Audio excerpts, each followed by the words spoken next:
চাঁদাবাজি বন্ধ না হলে নিরুপায় হয়ে ব্যবসা প্রতিষ্ঠান বন্ধ করে দেওয়ার কথা বলেছেন ব্যবসায়ীদের অন্যতম বৃহত্তম সংগঠন Dhaka chamber of commerce and industry DCCI এর প্রেসিডেন্ট তাসকিন আহমেদ। 23 ফেব্রুয়ারি ঢাকার মতিঝিলে ডিসিসিআই কার্যালয়ে বিদ্যমান অর্থনৈতিক পরিস্থিতি মোকাবেলায় নবগঠিত সরকারের নিকট প্রত্যাশা বিষয়ক সংবাদ সম্মেলনে একথা বলেন তিনি। ফ্যাক্টরিতে ট্রাক ঢোকানো এবং পণ্যবাহী ট্রাক বের করতেও চাঁদা দিতে হয় বলে জানান তিনি বলেন, দেশে যখন যে দল ক্ষমতায় আসে তাদের নাম ব্যবহার করেই চাঁদাবাজি করা হয়। ফ্যাক্টরি থেকে ট্রাক বেরোতে হলে আবার ঢুকতে হলেও কিন্তু একটা চাঁদা দিতে হয়।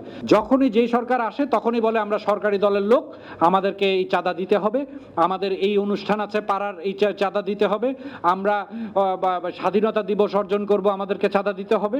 সো এটা তো লজ্জারও কিছু নয়, ভয়েরও কিছু নয় ভাই। এরপরে যদি হয় আমরা ব্যবসায়িক মহল সব বন্ধ করে চলে যাব। আমরা যদি একটা নবনির্বাচিত সরকার, ওরা একটা নতুন উদ্যম নিয়ে নতুন প্রতিজ্ঞার সাথে দেশে এসছে, আমাদেরও তো চাওয়া থাকবে। চাঁদাবাজিকে বাংলাদেশের একটি রোগ হিসেবে আখ্যা দিয়ে তিনি বলেন, পুলিশ থেকে ভ্যাট অফিস বিভিন্ন স্তরেই ঘুষ ও চাঁদা সংস্কৃতি রয়েছে। বেকারত্বকেও চাঁদাবাজির অন্যতম কারণ বলে মনে করেন তাসকিন আহমেদ। তিনি বলেন, 2024 সালে আওয়ামী লীগ সরকারের পতনের পর চাঁদার পরিমাণ বেড়ে গেছে। কোথাও কোথাও আগের থেকে 20 থেকে 50% পর্যন্ত বেশি চাঁদা আদায় হচ্ছে বলেও অভিযোগ করেন তিনি।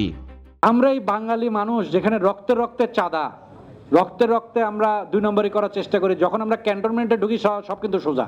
এই লোকগুলো যখন চাকরি পেয়ে আমরা যখন মিডল ইস্টে যাই, চুরির দেয় কিন্তু হাতের কবজা কেটে দেয়, সেখানে কিন্তু আমরা সোজা। চাঁদাবাজি কিন্তু একটা রোগ, আমাদের রক্তে ঢুকে গেছে। পুলিশ প্রশাসনও তো চাঁদা খায়, ইনকাম ট্যাক্স অফিসারও তো চাঁদা খায়, ভ্যাট অফিসারও তো চাঁদা খায়। আওয়ামী সরকার পতনের আগ মুহূর্ত পর্যন্ত প্রতিটা ফ্যাক্টরিতে রাস্তাঘাটে যেই চাঁদাবাজিটা হতো, অগাস্ট 5-এর পর থেকে অগাস্টের 6 থেকেই সেম রেটেই কিন্তু সারা বাংলাদেশের প্রত্যন্ত অঞ্চলে একই চাঁদাবাজি, ইফ নট কিছু কিছু ক্ষেত্রে 20-25%, 50% বেশি চাঁদাবাজি হচ্ছে, যেটা পুরো অন্তর্বর্তী সরকারের আমলেই কিন্তু চলমান ছিল। এদিকে 2026 সালে অর্থনীতি পুনরুদ্ধার, কর্মসংস্থান সৃষ্টি এবং বেসরকারি খাত পুনরুজ্জীবিতকরণে সরকারের সামনে 4টি অগ্রাধিকার পেশ করে ডিসিসিআই। আইন শৃঙ্খলা পরিস্থিতি কার্যকর উন্নয়ন নিশ্চিত করা এবং চাঁদাবাজি সম্পূর্ণভাবে বন্ধ করতে হবে। দ্বিতীয়ত সরকারি খাতে দুর্নীতিমুক্ত ও স্বচ্ছ ব্যবস্থাপনা প্রতিষ্ঠা এবং অ্যাকাউন্টেবিলিটি এনশিওর করতে হবে, যা বিনিয়োগকারীদের আস্থা বৃদ্ধিকে সহায়ক করবে। তৃতীয়ত, যারা ইচ্ছাকৃত ঋণখেলাপি নন তাদেরকে প্রয়োজনীয় ওয়ার্কিং ক্যাপিটাল সাপোর্ট প্রদান করে পুনরায় ব্যবসা কর্মকাণ্ডে ফিরিয়ে আনার উদ্যোগ নেওয়া যেতে পারে। চতুর্থ, ঋণের সুদ হারকে যুক্তিসঙ্গত এবং সহনীয় পর্যায়ে নিয়ে আসা, যাতে বিনিয়োগ ও উৎপাদন কার্যক্রম গতিশীল হয়।